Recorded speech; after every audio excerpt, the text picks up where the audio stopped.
Are limited PLR licenses really that important? A limited PLR license means that only a certain number will be sold, after which the product will no longer be available. These limits can range from a handful to several hundred sold. In this article, we're going to look at how important this is to your potential success.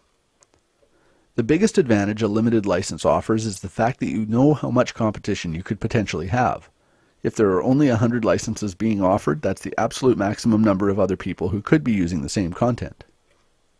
And the fact is, a large percentage of the people who buy the PLR will never do anything with it, so you're really dealing with a lot fewer competitors than it might seem. PLR that's sold with no limit on the number of licenses, however, can continue to be sold for months or even years.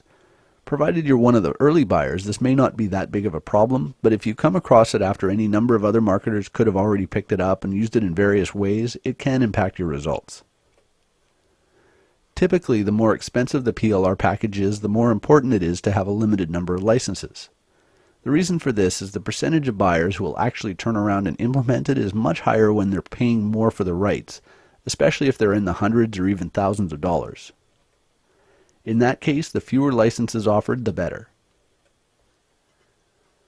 Another factor that can make a big difference in the number of people using the PLR is what kind of rights the buyers are allowed to transfer to other people.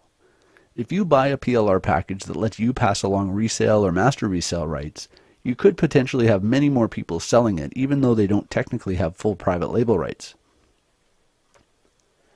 In this case, you would want to do some kind of customization to make your offer unique. If you change it enough that your potential customers wouldn't recognize it as the same as someone else's offer, it'll go a long way toward making any competition irrelevant.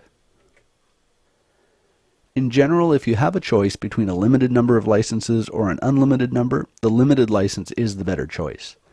Don't let that stop you from picking up PLR that has no limit on the number sold. Just be aware that you may have to do more work to make it unique.